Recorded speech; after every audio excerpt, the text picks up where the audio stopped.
Ladies and germs and gentlemen, it's now 5:30 in the afternoon on 4:30, my sister and Tucker's mother's birthday. We're back. We have about an hour, a little longer to record. I promised Tucker more, but I've dragged his butt out to the garden, and that was that. Because of the limited time, we're going to be questing. So you can thank your lucky stars. We're not collecting stuff. That'll happen apparently next weekend again. We're going to quest our booties off over the course of, I don't know, probably 2 episodes. See how far we can get. I guess that includes this DLC. We're gonna maybe do this DLC a little earlier than anticipated. We've been building a raised garden bed. Tucker was working his absolute butt off out there and did really good. We made a lot of progress. So we actually have a bed done, and I planted in it as I left. So I was super happy about that. Tucker, can you hear us? Hello. Hello. Hellos. So we got to go celebrate his mom's birthday here in a minute. But in the meanwhile, where our brains are fresh, I feel fine. Honestly, my shoulder's not so bad. It's kind of weird. Maybe loosened it up today. Yeah, so we good. Let's go quest the Rooney. Log, I guess we're doing this DLC thing. We got the guy in the basement who absolutely refuses to leave, even though there's fires burning at his feet. This is fine. Is it worth rebuilding a new shelter in the same spot if it can be effortlessly raised to the ground in a few minutes? It's time to start from scratch somewhere else and build a new camp for that survivor. Cool. Tucker, are we good with doing this DLC, kinda? Yep. Sweet. Where's our mission at? Looks like building block. Sweet. Tucker, fast travel to the Veslin command bunker. I'll meet you over there, buddy.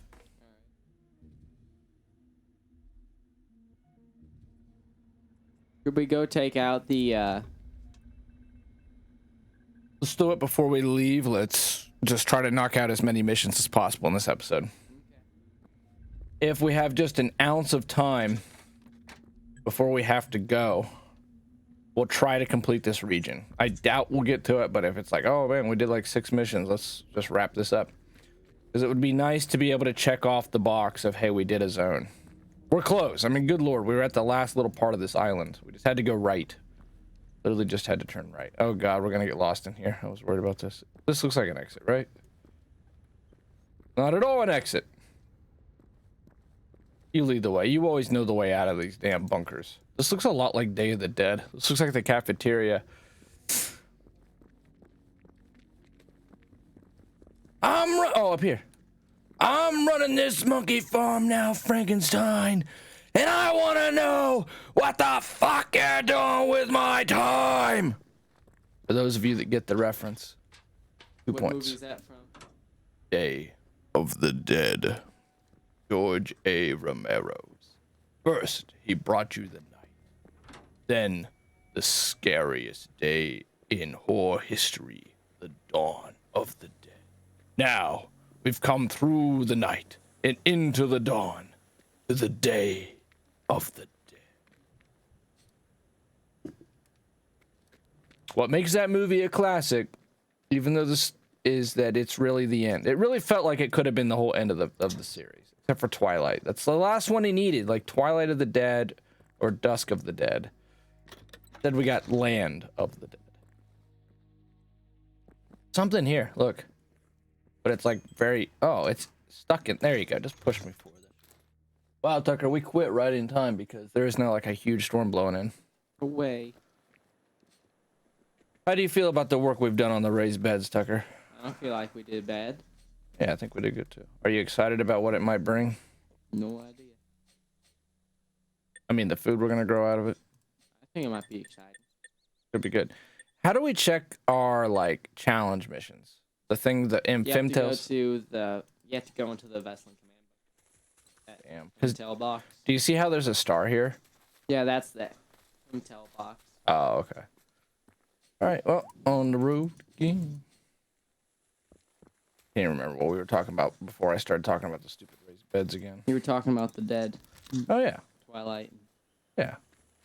Yeah. Well, I can get it, and don't follow me. Whatever you do, don't Skyrim horse follow me down here. You know what? Oh god. I think I'm gonna throw a radio in my hand, Tucker. Look at that angry bird. I'm gonna fall. Oh. I survived. Holy shit! How? I sure as fuck didn't. Oh, this is a safe house. I feel dumb. Oh, right next to the entrance to the Vestlin command bunker. dude, these people are dumb. Oh my god, we could have just walked right out. Ugh. They're going from like their little 1950s suburban household to let's go to a double wide trailer in the forest. Isn't this supposed to be the resistance? Don't they have a more intricate defense system than just... That old man should be dead right now. He's still in that burning building. Yeah. Let's not forget that.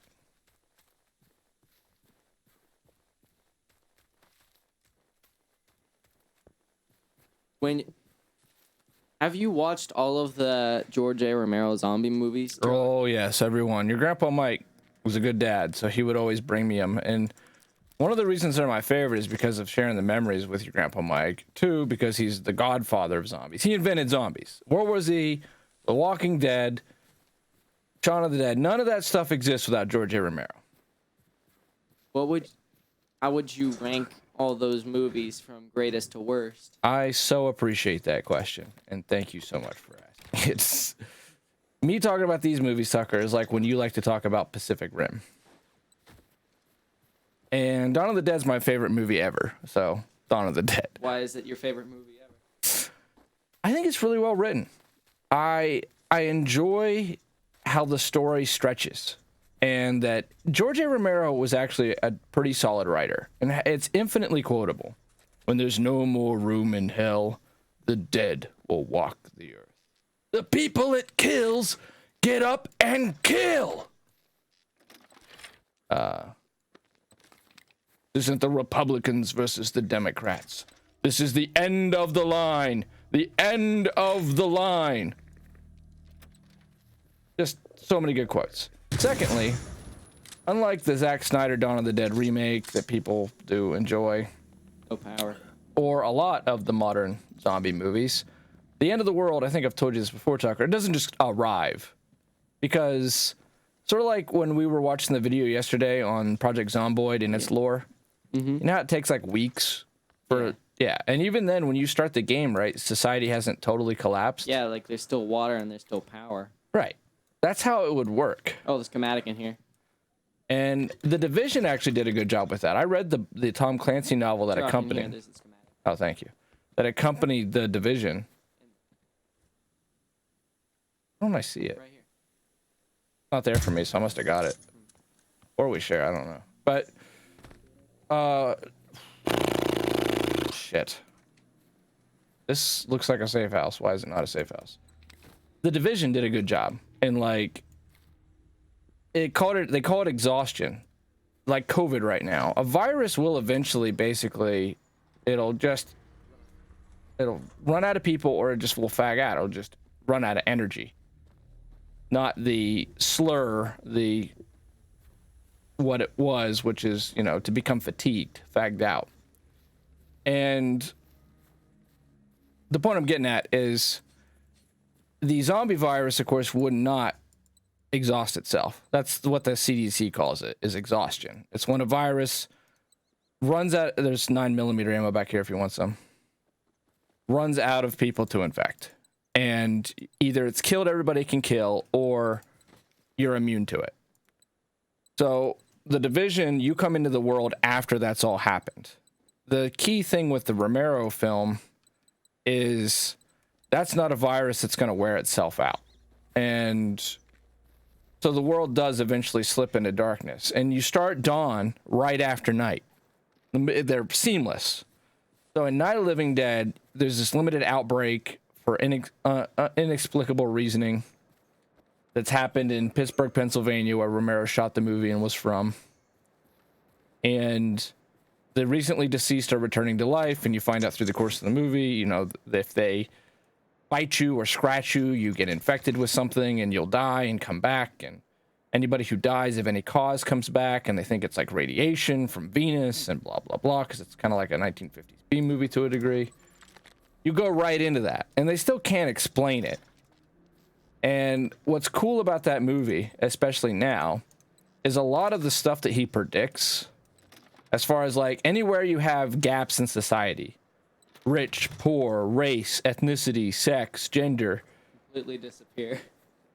Part of it, yeah, it disappears as you return back to a more subsistent style of life. But like with COVID, all the little cracks in our society were not only revealed but turned into crevasses as we deepened into that crisis. Because if you were poor, you were in a much more difficult situation during COVID. If you were black, you were actually in a harder spot than a lot of people with COVID. Like all these little things that are there all the time, all the little cracks, they showed up in what the hell? Where are we going?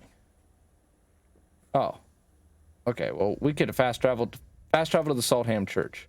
This game does a bad job of telling you've moved the quest on. You know that?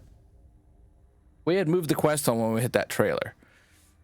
So you go in and basically you saw half of Dawn of the Dead, Tucker, and it starts at that HUD housing, government housing, and all those different racial minorities are in there, and it's all like cops blowing the hell out of the place, you know. And there's that one SWAT guy, and he's like, Puerto Ricans, N-words, they've got more than what I got, and he doesn't hold his fire. He just immediately starts shooting people, because basically that was in him that whole time.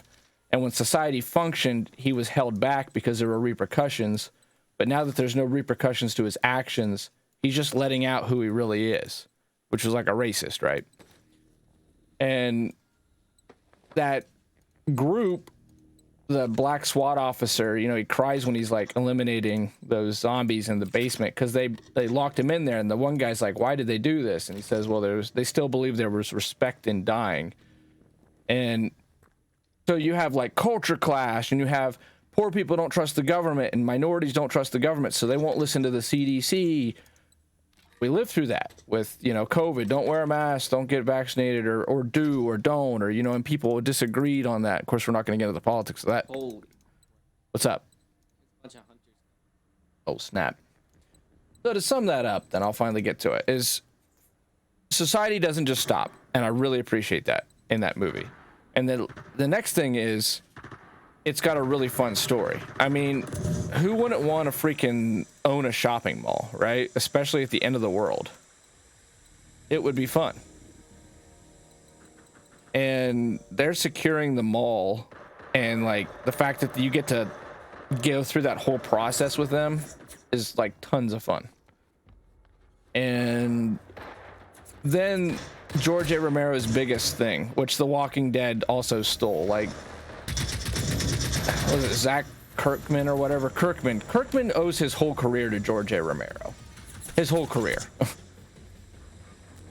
Because Romero's thing was always like ironic, whether he meant to do it or not. Once he learned that people were actually digging into his stories and were like, man, this is actually pretty deep, then he started trying to write his stories to be deep, and they got worse.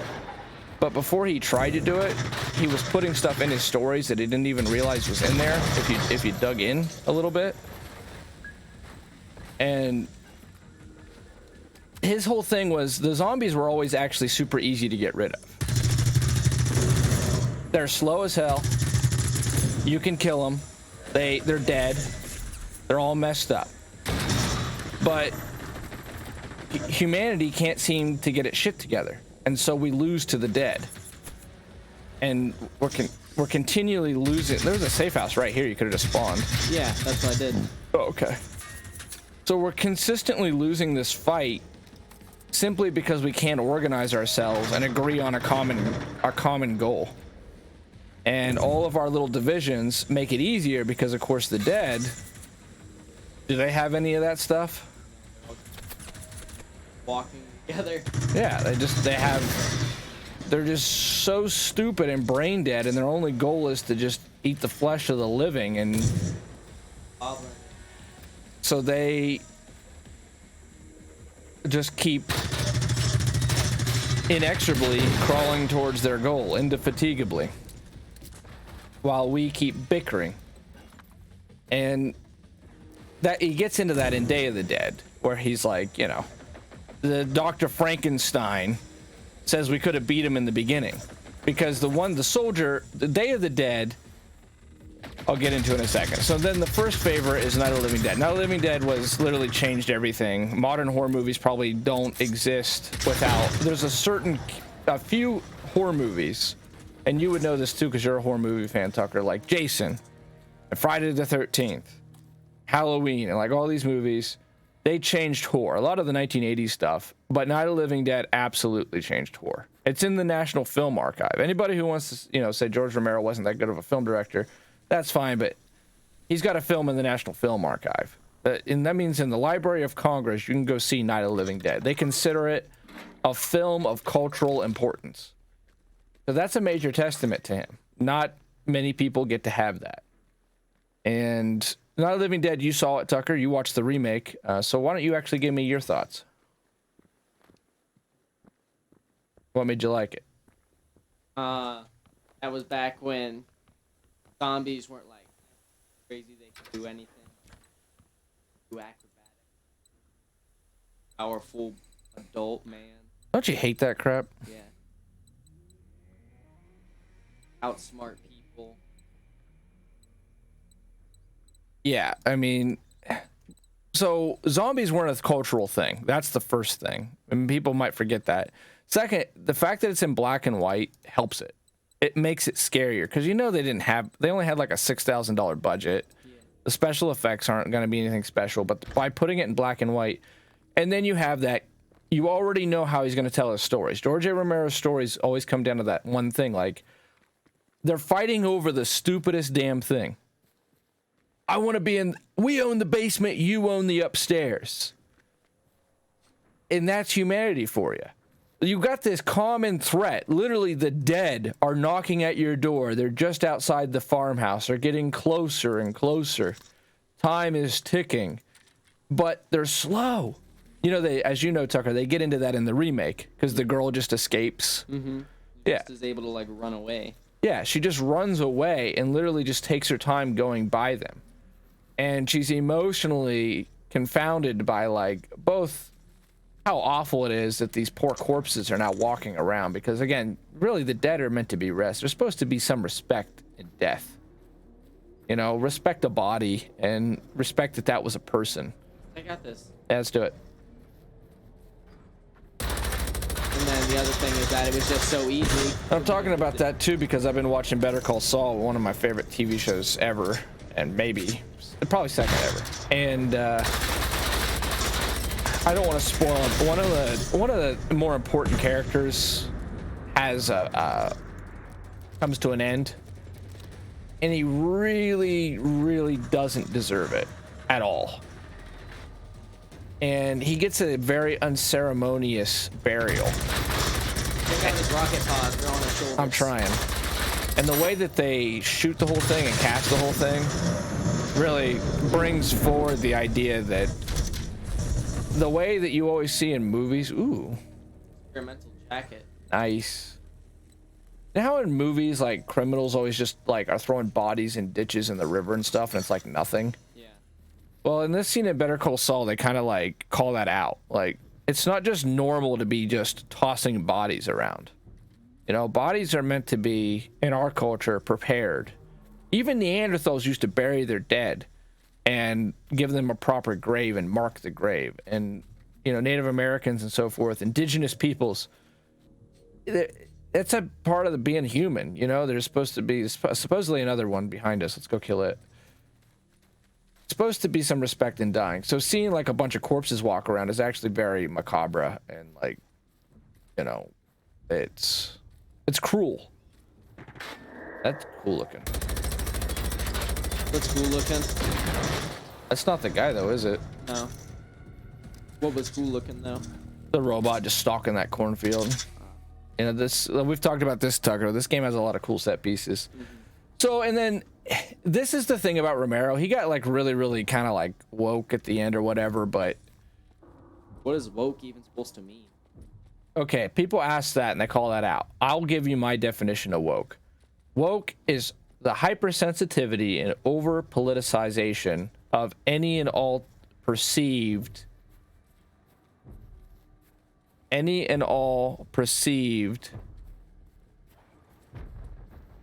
insult.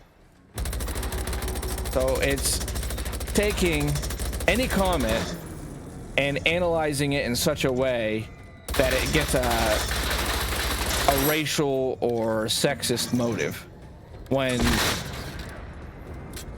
that's likely an overreading.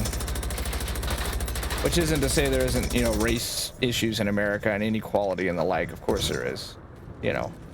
But you could also say, and maybe not every single thing that Dr. Seuss put in the Cat in the Hat is racist.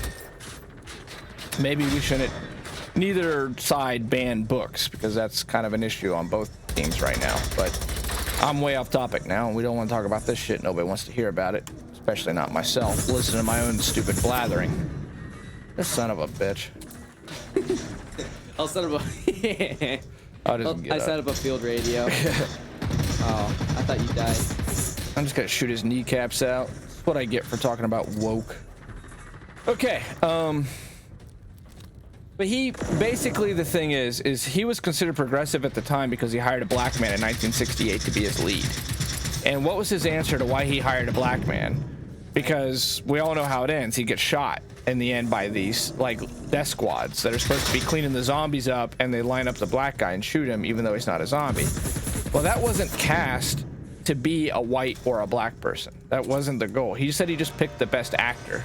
So it happened very spontaneously. It was serendipitous that he put this hyper political edge to it, because that's when the civil rights movement was at its head. You know, 1968, that's the Civil Rights Act, and you got this whole zombie horror story that's kind of like No Exits, which is a really good play, where these people, instead of fighting the zombies, they fight themselves.